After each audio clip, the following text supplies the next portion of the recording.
And now, ladies and gentlemen, to what is undoubtedly going to be a great, great moment at Unstoppable Africa, a conversation that bridges continents and generations.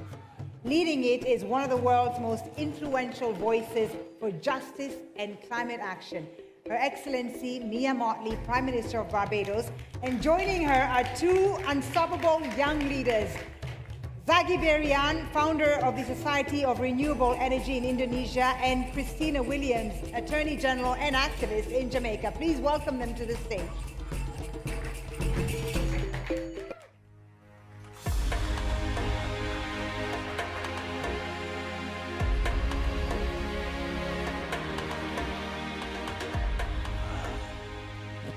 So, good afternoon, everyone.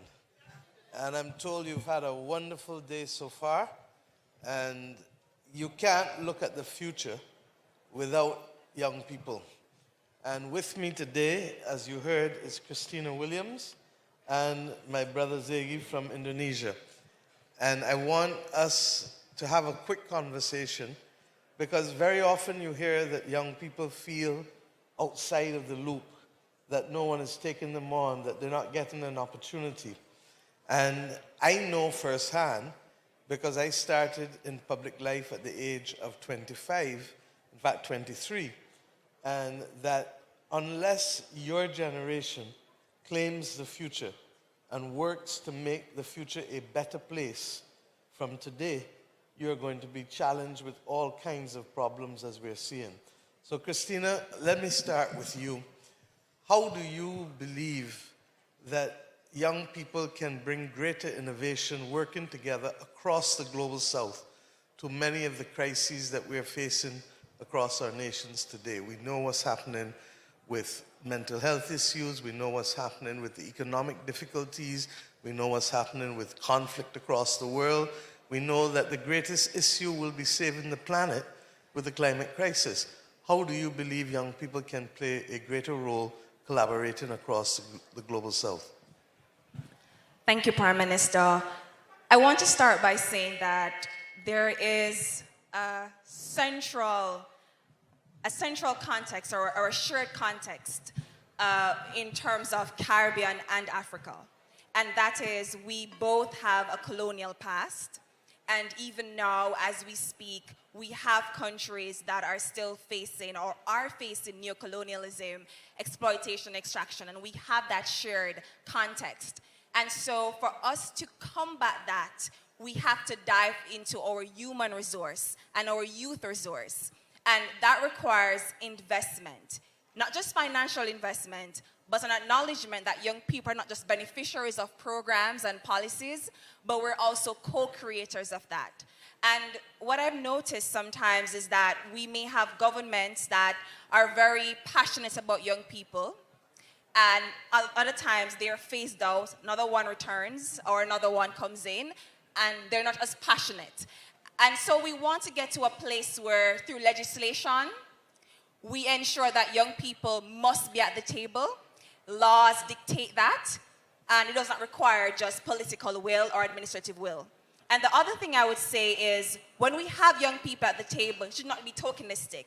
It should be a case of we're involved in decision making, and we can also actually see our ideas put into fruition.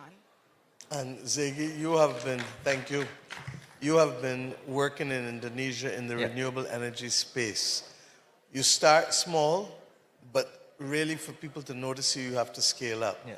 What has been your experience as a young person working in an area that the world for the last few years has said is essential for us to be able to bring sustainable development to people in terms of access to energy? Yeah, thank you so much. So let me start with the two questions.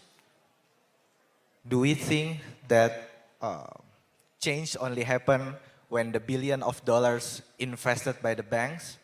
And does the accelerations only happens if the clock is running out?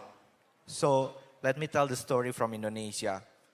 We start 6 years ago, starting with the advocacy in the university level.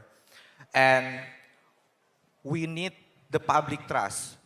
To get the public trust, all of the members in our community at that time, only 10 members. And right now, we have 4,000 members in each year. So we start very, very small. We do a suitable projects for the rural area because I grew up in the area is really underserved. And I saw a lot of farmers really hard to get the water. And then from that problem, we create a small water projects, 3.3 kilowatt peaks. We do the crowdfunding. From that, within 3 years, we scale up into 120 locations. And right now, the governments see the real projects from the young people in Indonesia, and they want to build like the community base in the rural area within a very unique business model.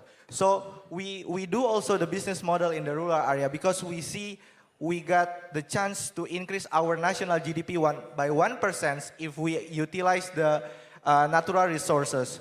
To utilize the natural resources, we need the energy. So the type of energy that we can bring into the remote area is the renewable energy. And we saw a lot of reports last year, 90% of the new capacity it's come from the renewable energy.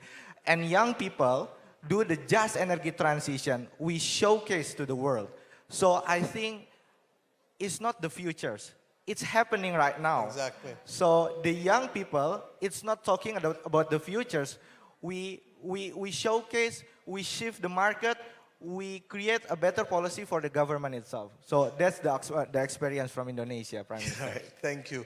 Can I ask you, what are some of the obstacles, the major obstacles you've faced in being able to scale up? So the major obstacle is the public trust because the institution is underestimate the young people. So we start very small so we can get a confidence level to do by ourselves. So when we got the public trust, we can get, easier way to speak with the funders, to speak with the other institutions, the technology providers, to support us. Because without the public trust, we cannot, do some collaborative way. So in order to, to solve that problems, we create a better way to fund our projects like crowdfundings. Because a lot of online platforms from the youth, we can put the money and then we escalate the projects in that platform itself. Okay. So the innovation of things like crowdfunding does make a big difference for you.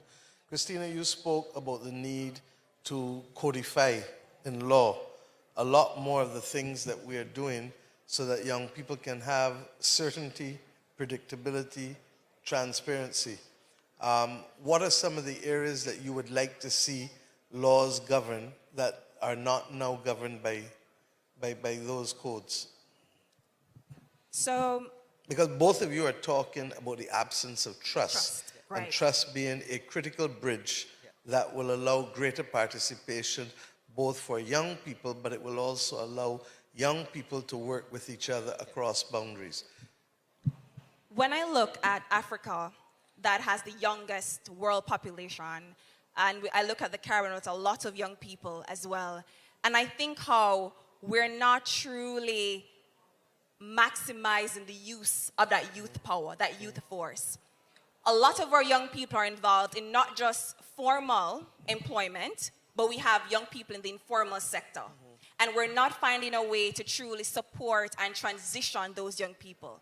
Young people in creative industries, the orange sector, blue, green, digital economies. How many of our countries provide flexible work environments for our young people that they can attend school and learn, so they're earning and learning at the same time? Some very basic ways of how we can support our young people, we don't have it in place. And we keep saying that, well, we want young people to be more involved, to be more engaged in entrepreneurship, but then your laws prevent us from doing that. So how do you make simpler business registration?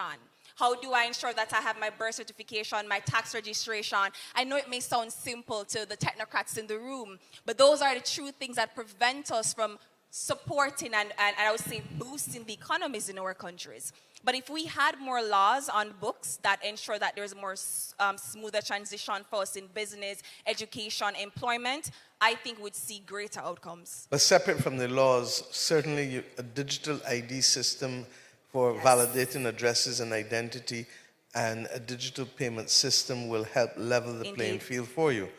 But let's come back to the laws. You're a lawyer, so why aren't you drafting and providing the precedents and sharing across boundaries? I love when the Prime Minister calls me out on stage. In fact, I have. I'm calling you out? I Yes. don't think so. In I'm fact, encouraging you Yes. to lead. In fact, I have. One of the things that I've helped to contribute is my national apprenticeship program in Jamaica. 40,000 young people have benefited from that to date. And we not just provide opportunities Very to good. train, but housing, ability to save, to earn, to invest. It is unique. And I'd love to see more countries adopt that model. Not just to provide employment and education, but our young people should be able to afford housing, should be able to invest, they should be able to have health insurance. We want to see true sustainable development of our young people, not just the basics that you tick off a box. No, and I'd love to be able to see that model that you have with the national apprenticeship system, so others of us in CARICOM and in the Africa Union can see what is applicable there for us. How do you believe that in participating in events like this with Zagi, that the two of you can work with other young people to create an international movement that will allow you to claim ground? Zagi, you have just been appointed as an advisor to Secretary General of the UN, so you have a powerful position of voice. Christina, I met you last year here at the UN. Similarly, you have a platform for advocacy. I have a young lady who has also been appointed as an advisor, Ashley Lashley. And how do all of you work collaboratively to spark a global movement of young people? Because politicians listen to the masses in most countries where there are legitimate, fair elections. In those circumstances, how do you change the mindset of young people to help achieve these things in terms of a movement, a global movement? Yeah. With this kind of event, myself try to find a collaborator potential in these rooms. And then we see a momentum to spark the collaborative way. For instance, Road to COP30. So my team and also in Amazon team, we create the capacity building for the young people that install the solar PV in the rural area. In Indonesia, we already have a model. In Indonesia also, we create a framework to create an agent of change within the rural community itself. So from that experience, we want to replicate in other countries, but we need the momentum, such as a big event like a COP, like a UNGA or something else. So that's why young people here needs to really agile and need really, optimistic to get the momentum in other way. So the collaborative must happen in many, many places. Thank you. Christina? I would say it should not take a major event, an invitation to sit on a panel with the Prime Minister to interact with the African continent, interact with other people from the global south. And I would use opportunity, if I may, Prime Minister, to challenge those in the room that are sitting here. Connect us, please. As I said in my first answer, there are so many similarities between us, and there's so much room for us to really grow and boom together. So I would love to see an opportunity where after this event, I get an email that says, Christina, here are some other young people from Africa doing great things. If you can work together, I want to see some tangible outcomes and connections from this. But let us agree. You ever heard of Shirley Chisholm? Repeat that, please. Shirley Chisholm. Yes, yes. Okay. Shirley Chisholm once said that if they're not inviting you to the table to a chair, bring Create your your own own. folding Agreed. chair. And I want to suggest that if you and Ziggy and Ashley and others can immediately start the connections yourself by creating a platform that is common across regions that allows young people to rise, first of all, to identify their challenges, because very often we think we know for them, and then two, to work collaboratively on solutions that you want to put to the governments and to the policymakers. Is that something that both of you can commit to publicly? Yes, I can commit to it. And I will send an email to your team, Prime Minister, about how your office may help support us. And we commit to doing that, Yeah. because quite frankly, without the young people taking the lead, as you said now, Ziggy, you're not going to be able to frame the future. If I had to ask you, what is the one thing you would like to see us be able to do beyond helping to create this platform, what would it be? So I want to see all the people in the world has a better access for the electrification through the renewable energy. That's my biggest dream. And you know, of course, the Yeah. statistics in Africa, where Sure. over 600 million people Yeah. are without electricity. That's right. And while the World Bank and others are working to help the first 300 million, Sure. what happens to the next 300? Yeah. Christina? My general wish, well, in 2030, which is just Around 5 the years corner. from now, I'm not sure how many of you know this, but they say about 1 billion young people in the global south, which is Caribbean and Africa, will need jobs. And the World Bank estimates that only 420,000 jobs will be available. 420 million. 420 million jobs, Yeah. thank you. 20 million jobs will be available. So we're looking at quite a bit of young people who will be disenfranchised. So I think my hope and what I've been working on through the National Apprenticeship Program is how can we ensure that young people are upskilled and equipped to create their own jobs for the future, so that we don't have those many millions of young people in the global south disenfranchised, and we can achieve true social inclusion. And thank you for raising that. And one of the major issues that we're also finding with young people today relates to their ability to have elders accept that mental wellness is a critical part of the conversation that we must have today. What are your views on that as we wrap up? Because if people are not in the space to build and to collaborate, you're not going to succeed. So we have to address this issue as we go forward. Please. Okay. In order for us to create, as you imply, Prime Minister, we have to be in a mental state to do that. And one of the things I've noticed is we're still having conversations about how we can normalize mental health. We're still not at the place where it is normalized. So my suggestion is, from the very basic level of how it is that we treat it in schools, because most of our young people spend most of their time in educational institutions, as well as the community centers and religious institutions as well. So if we can start the conversations there and the support, and then transition it in terms of how we provide mental well-being in our workplaces as well, I think we tend to shy from the fact that as young people, we need to have work-life balance. Productivity is important, but we need work-life balance for us to truly produce. I think that could really help in terms of creating mental wellness as a culture in our countries. Thank you. So Ziggy? from my perspective, there is some issue called by climate anxiety. So the climate anxiety happens because temperatures are rising, and the young people, it's really fear about the climate change getting very, very soon. So I think in order to tackle all of that, we need to create some good publications in terms of the good practices about the climate actions, and also we need to create some optimistic message in the social media, because social media is really impact our mental health. So I think for the young people has to very, very wise to use the social media, because it's really important for our health. And then second, for the young people, we need to learn about the wisdom from the senior to be able move faster within a very strategic directions. That's all. And to learn from the mistakes of your seniors. Yes. Exactly. Look, I want to thank you guys, and I want to remind all who are here that this conversation hopefully will spark more than just exciting your curiosity. And I am inviting both of you to act as we have agreed in creating that platform.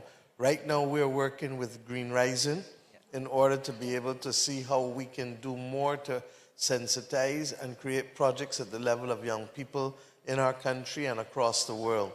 And if you can add to that by the creation of this platform, then I think this afternoon, this Sunday afternoon, would have added value not just to this event, but to the condition of young people globally. That's a deal? Deal. Agreed. Let's Endorsed, committed. Thank you. Thank you. Thank you very much. Thank you very much.